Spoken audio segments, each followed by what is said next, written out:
নমস্কাৰ, আজি হৈছে 20 ছেপ্টেম্বৰ শনিবাৰ। এই মুহূৰ্তত সমগ্ৰ ৰাজ্যবাসীৰ বাবে আহি পৰিছে আজি সন্ধিয়াৰ বহুকেইটা ডাঙৰ খবৰ। এই মুহূৰ্তত জনাইছোঁ আজিৰ প্ৰথমটো খবৰেই ৰাজ্যবাসীৰ বাবে এটি ডাঙৰ খবৰ। বিদায় জুবিন দা। সম্পন্ন হ'ল জুবিন গাৰ্গৰ মৰণোত্তৰ পৰীক্ষা। ছিংগাপুৰৰ জেনেৰেল হাস্পাতালত সম্পন্ন হ'ল জুবিন গাৰ্গৰ মৰণোত্তৰ পৰীক্ষা। মুখ্যমন্ত্ৰী হিমন্ত বিশ্ব শৰ্মাই সদৰি কৰিলে এই তথ্য। এক খবৰ জনাইছোঁ সমগ্ৰ ৰাজ্যবাসীক খুবেই এক শোকাকুল পৰিৱেশৰ সৃষ্টি হৈছে সমগ্ৰ ৰাজ্যজুৰি। জুবিন গাৰ্গৰ নশ্বৰ দেহ অৰ্পণ কৰা হ'ল ভাৰতীয় কৰ্তৃপক্ষক আৰু জুবিনৰ নশ্বৰ দেহ চমজি ল'লে তিনিজন ব্যক্তিয়ে। টুইটযোগে জনালে ৰাজ্যৰ মুখ্যমন্ত্ৰী ডক্টৰ হিমন্ত বিশ্ব শৰ্মাই। জনাইছোঁ খবৰ, এয়াৰ ইণ্ডিয়াৰ বিমানযোগে লৈ অনা হ'ব জুবিন গাৰ্গৰ নশ্বৰ দেহ আৰু নিশা প্ৰায় 11 বজাত দিল্লী পাব এয়াৰ ইণ্ডিয়াৰ বিমানখন। সম্পন্ন হ'ল হাৰ্টথ্ৰব জুবিন গাৰ্গৰ মৰণোত্তৰ পৰীক্ষা আৰু ছিংগাপুৰৰ জেনেৰেল হাস্পাতালত সম্পন্ন হ'ল জুবিন গাৰ্গৰ মৰণোত্তৰ পৰীক্ষা আৰু মুখ্যমন্ত্ৰী হিমন্ত বিশ্ব শৰ্মাই সদৰি কৰিলে এই তথ্য। জুবিন গাৰ্গৰ নশ্বৰ দেহ অৰ্পণ কৰা হ'ল ভাৰতীয় কৰ্তৃপক্ষক। এই মুহূৰ্তত জনাইছোঁ আজিৰ দ্বিতীয় নম্বৰ খবৰটো ৰাজ্যবাসীৰ বাবে আৰু এটি ডাঙৰ খবৰ। Big breaking news. ৰাজ্যবাসীক বিচাৰ লাগে। কেৱল ধন ঘটাৰ বাবে জুবিন গাৰ্গক কিয় ব্যৱহাৰ কৰা হ'ল বুলি এতিয়া প্ৰশ্ন কৰিছে একাংশই। ৰাজ্যজুৰি শ্যাম কানু মহন্তৰ বিৰুদ্ধে দাখিল কৰা হৈছে এজাহাৰ। এই মুহূৰ্তৰ খবৰ জনাইছোঁ এক ডাঙৰ খবৰ। জুবিন গাৰ্গৰ মৃত্যু ইমান সহজ নহয়। বৰ্তমান ৰাজ্যবাসীয়ে বিচাৰিছে বিচাৰ। কেৱল ধন ঘটাৰ বাবে জুবিন গাৰ্গক কিয় ব্যৱহাৰ কৰা হ'ল বুলি প্ৰশ্ন কৰিছে আৰু স্বাস্থ্যজনিত বাধা থকা স্বত্তেও কিয় জুবিনক সাগৰলৈ লৈ যোৱা হৈছিল। সমগ্ৰ ঘটনাৰ আঁৰত অসাধু ব্যক্তিৰ ব্যৱসায়িক উদ্দেশ্য আছে নেকি বুলি এতিয়া প্ৰশ্ন উঠিছে। আৰু এনে অনুষ্ঠান পতাৰ কি লাভ য'ত অসমৰ সম্পদক ধৰি ৰাখিব নোৱাৰিলে। এতিয়া প্ৰশ্ন কৰা হৈছে যে এনে অনুষ্ঠান পতাৰ কি লাভ য'ত অসমৰ সম্পদকে ধৰি ৰাখিব নোৱাৰিলে। বছৰত 101টা অনুষ্ঠান পতা আয়োজকৰ কাৰণেই জুবিন গাৰ্গ নাইকিয়া হ'ল নেকি বুলি এতিয়া প্ৰশ্ন কৰিছে একাংশই। জুবিন গাৰ্গৰ দুৰ্ঘটনাৰ তদন্ত বিচাৰি মহানগৰীত শ্যাম কানু মহন্তৰ বিৰুদ্ধে দাখিল কৰা হৈছে এজাহাৰ আৰু নলবাৰী সদৰ থানাত এজাহাৰ দাখিল। শ্যাম কানু মহন্তৰ ওপৰত তদন্ত হ'বই লাগিব বুলি দাবী। সদম্ভ ঘোষণা আৰু জুবিন গাৰ্গৰ মৃত্যু ইমান সহজ নহয় আৰু বৰ্তমান ৰাজ্যবাসীয়ে বিচাৰিছে এতিয়া বিচাৰ। আহিছোঁ পৰৱৰ্তী খবৰৰ মাজলৈ। যোৰহাটত হ'ব লাগে জুবিন গাৰ্গৰ সৎকাৰ।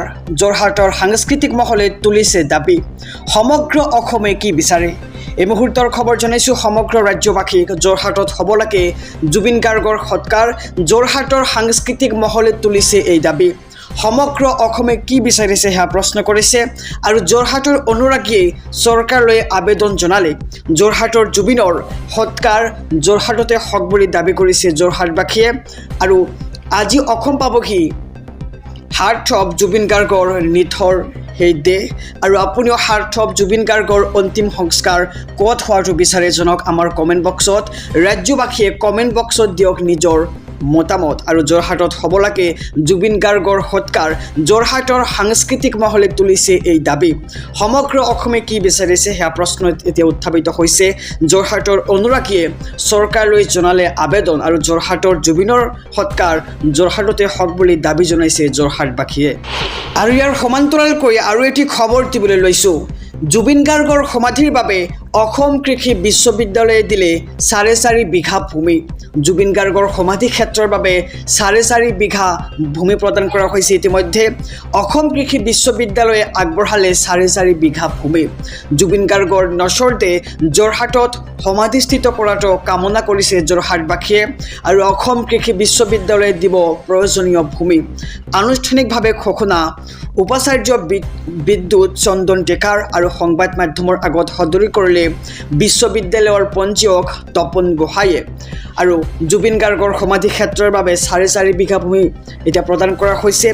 অসম কৃষি বিশ্ববিদ্যালয়ে আগবঢ়ালে 4.5 বিঘা ভূমি। জুবিন গাৰ্গৰ নশ্বৰ দেহ যোৰহাটত সমাধিস্থিত কৰাটো কামনা কৰিছে সমগ্ৰ যোৰহাটবাসীয়ে।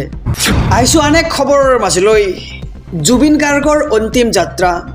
পুৱতি নিশা অসম পাবহি জুবিন গাৰ্গৰ নশ্বৰ দেহ। গুৱাহাটীলৈ অনাৰ পিছতেই কাহিলীপাৰাৰ পৰা ঘৰলৈ লৈ যোৱা হ'ব জুবিন গাৰ্গক। এঘণ্টাৰ বাবে জুবিনৰ নচৰতে ৰখা হ'ব কাহিলীপাৰাৰ ঘৰত কেৱল পৰিয়ালৰ লোকে কাহিলীপাৰাত জুবিনলৈ জনাব শ্ৰদ্ধাঞ্জলি তাৰ পিছতেই জুবিনৰ নচৰতে ৰখা হ'ব সৰুসজাই ষ্টেডিয়ামত আৰু অসমবাসীয়ে মৰমৰ শিল্পীজনক সৰুসজাইতে জনাব পাৰিব শ্ৰদ্ধাঞ্জলি পৰিয়ালৰ সিদ্ধান্ত অনুসৰিয়েই নিৰ্ধাৰণ কৰা হ'ব অন্ত্যেষ্টিক্ৰিয়াৰ স্থান আৰু সময় এই মুহূৰ্তৰ খবৰ জনাইছোঁ জুবিন গাৰ্গৰ অন্তিম যাত্ৰা পুৱতি নিশা অসম পাবহি জুবিন গাৰ্গৰ নচৰতে আৰু গুৱাহাটীলৈ অনাৰ পিছতেই কাহিলীপাৰাৰ পৰা ঘৰলৈ লৈ যোৱা হ'ব জুবিন গাৰ্গক আৰু এঘণ্টাৰ বাবে জুবিনৰ নচৰতে ৰখা হ'ব কাহিলীপাৰাৰ ঘৰত তাৰ পিছতে কেৱল পৰিয়ালৰ লোকে কাহিলীপাৰাত জুবিনলৈ জনাব শ্ৰদ্ধাঞ্জলি তাৰ পিছত জুবিনৰ নচৰতে ৰখা হ'ব সৰুসজাই ষ্টেডিয়ামত আৰু অসমবাসীয়ে মৰমৰ শিল্পীজনক সৰুসজাইতেই জনাব পাৰিব শ্ৰদ্ধাঞ্জলি আৰু পৰিয়ালৰ সিদ্ধান্ত অনুসৰি নিৰ্ধাৰণ কৰা হ'ব অন্ত্যেষ্টিক্ৰিয়াৰ স্থান আৰু সময় আহিছোঁ পৰৱৰ্তী খবৰৰ মাজলৈ ৰাজ্যবাসীৰ বাবে আৰু এটি ডাঙৰ খবৰ জুবিনৰ মৃত্যুৰ তদন্ত আৰম্ভ 15জনক আটক কৰিছে আৰক্ষীয়ে এই মুহূৰ্তৰ খবৰ জনাইছোঁ এক ডাঙৰ খবৰ সমগ্ৰ ৰাজ্যবাসীৰ বাবে জুবিনৰ মৃত্যুৰ তদন্ত আৰম্ভ ছিংগাপুৰ আৰক্ষীৰ জুবিনৰ সৈতে ইয়টত থকা 15জন অসমীয়াক আটক কৰা হৈছে ইতিমধ্যে ছিংগাপুৰ আৰক্ষীয়ে তদন্তৰ বাবে আটক কৰাৰ খবৰ আহি পৰিছে আৰু অসমতো হ'ব জুবিনৰ মৃত্যুৰ তদন্ত জুবিনৰ মৃত্যুৰ অপৰাধমূলক তদন্ত আৰম্ভ কৰিছে আৰক্ষীয়ে জুবিনৰ মৃত্যুৰ তদন্ত আৰম্ভ ছিংগাপুৰ আৰক্ষীৰ এই মুহূৰ্তৰ খবৰ জনাই গৈছোঁ সমগ্ৰ ৰাজ্যবাসীক জুবিনৰ সৈতে ইয়টত থকা 15জন অসমীয়াক আটক কৰিছে ছিংগাপুৰ আৰক্ষী আৰু ছিংগাপুৰ আৰক্ষীয়ে তদন্তৰ বাবে আটক কৰাৰ খবৰ ইতিমধ্যে আহি পৰিছে অসমতো হ'ব জুবিনৰ মৃত্যুৰ তদন্ত জুবিনৰ মৃত্যুৰ অপৰাধমূলক তদন্ত আৰম্ভ কৰিছে ছিংগাপুৰ আৰক্ষীয়ে আহিছোঁ আন এক খবৰৰ মাজলৈ স্বতঃস্ফূৰ্তভাৱে বন্ধ হৈ পৰিছে সমগ্ৰ ৰাজ্য 20, 21 আৰু 22 তাৰিখলৈ ৰাজ্যিক শোক পালন ৰাজ্যত 3 দিনীয়া শোক প্ৰকাশ আৰু 20, 21 আৰু 22 তাৰিখলৈ ৰাজ্যিক শোক পালন ঘোষণা কৰা হৈছে আজি ছিংগাপুৰৰ পৰা লৈ অহা হ'ব জুবিন গাৰ্গৰ নচৰতে মুখ্যমন্ত্ৰীয়ে নিজেই চমজি ল'ব জুবিনৰ নচৰতে ৰাজ্যত 3 দিনীয়া শোক প্ৰকাশ 20, 21 আৰু 22 তাৰিখলৈকে ৰাজ্যিক শোক পালন আজি ছিংগাপুৰৰ পৰা লৈ অনা হ'ব জুবিন গাৰ্গৰ নচৰতে মুখ্যমন্ত্ৰীয়ে নিজেই চমজি ল'ব জুবিন গাৰ্গৰ নচৰতে আৰু ৰাজ্যত 3 দিনীয়া শোক প্ৰকাশ আহিছোঁ আন এক খবৰৰ মাজলৈ আজি অসম পাবহি মৰমৰ জুবিন গাৰ্গ বিয়লি ছিংগাপুৰৰ পৰা লৈ অনা হ'ব জুবিন গাৰ্গক জুবিনক এবাৰ চাবলৈ ৰাজ্যবাসীয়ে বাট চাইছে আজি অসম পাবহি মৰমৰ জুবিন গাৰ্গ আৰু বিয়লি ছিংগাপুৰৰ পৰা লৈ অনা হ'ব জুবিন গাৰ্গক শিশুসুলভ জুবিনক এবাৰ চাবলৈ ৰাজ্যবাসীয়ে বাট চাইছে ৰাজহুৱা শ্ৰদ্ধাঞ্জলিৰ বাবে সৰুসজাইত ৰখা হ'ব জুবিন গাৰ্গৰ সেই নচৰতে আৰু জুবিন গাৰ্গক শ্ৰদ্ধাঞ্জলি জনাবলৈ আপুনিও কৰক কমেণ্ট বক্সত কমেণ্ট জুবিনবিহীন প্ৰথমটো পুৱা সেমেকা আৰু আজি অসম পাবহি মৰমৰ জুবিন গাৰ্গ বিয়লি ছিংগাপুৰৰ পৰা লৈ অনা হ'ব জুবিন গাৰ্গক শিশুসুলভ জুবিনক এবাৰ চাবলৈ ৰাজ্যবাসীয়ে কেৱল বাট চাই আছে ৰাজহুৱা শ্ৰদ্ধাঞ্জলিৰ বাবে সৰুসজাইত ৰখা হ'ব জুবিন গাৰ্গৰ নচৰতে আৰু জুবিন গাৰ্গক শ্ৰদ্ধাঞ্জলি জনাবলৈ আপুনিও কমেণ্ট কৰক আমাৰ কমেণ্ট বক্সত আৰু জুবিনবিহীন প্ৰথমটো পুৱা যেন সেমেকা দেখিবলৈ পোৱা গৈছে আহিছোঁ পৰৱৰ্তী খবৰৰ মাজলৈ ৰাজ্যবাসীৰ বাবে আৰু এটি ডাঙৰ খবৰ দুৰ্গা পূজাৰ পূৰ্বে দেশবাসীলৈ প্ৰধানমন্ত্ৰী নৰেন্দ্ৰ মোদীৰ ডাঙৰ উপহাৰ ঔষধত আৰু ভৰিব নালাগে অধিক দাম আৰু ক'ত কমিব দাম এই মুহূৰ্তৰ খবৰ জনাইছে MSP অসম মিডিয়াৰ সমূহ দৰ্শকক গতিকে খবৰটো দিয়াৰ আগতে যদিহে আপুনি চেনেলটোত নতুন তেন্তে ছাবস্ক্ৰাইব কৰক আৰু যদিহে এতিয়ালৈকে ভিডিঅ'খনত লাইক কৰা নাই এটা কৈ লাইক কৰি দিয়ক এই মুহূৰ্তৰ খবৰ জনাইছোঁ এক ডাঙৰ খবৰ দেশবাসীলৈ প্ৰধানমন্ত্ৰী নৰেন্দ্ৰ মোদীৰ দুৰ্গা পূজাৰ বিশেষ উপহাৰ চলিত সপ্তাহতেই দেশত হ্ৰাস পাব GST জীৱনদায়িনী ঔষধতো হ্ৰাস পাব GST আৰু 22 ছেপ্টেম্বৰৰ পৰা কাৰ্যকৰী হ'ব নতুন নিৰিখ 33 বিধ জীৱনদায়িনী ঔষধৰ GST শূন্য হ'ব আৰু 4 তৰপীয়া GST ব্যৱহাৰৰ পৰিৱৰ্তে থাকিব 2 তৰপীয়া GST ব্যৱস্থা আৰু প্ৰতিখন ফাৰ্মাচীলৈ জাৰি কৰা হৈছে জৰুৰী নোটিছ বিলুপ্ত হ'ব 12 আৰু 18% স্লেব মটৰচাইকেল কিনিবলৈ ৰৈ থকা সকলৰ বাবে আহি পৰিছে ভাল খবৰ কাপোৰ জোতা গাড়ী এয়াৰ কণ্ডিশ্যনাৰৰ দাম হ্ৰাস পাব লগতে দাম কমিব পেকেট গাখীৰ পানীৰ বাটাৰ ঘিউ ভাৰতীয় ব্ৰেডৰ আৰু যুৱতী মহিলাসকলৰ বাবে ভাল খবৰ, দাম কমিব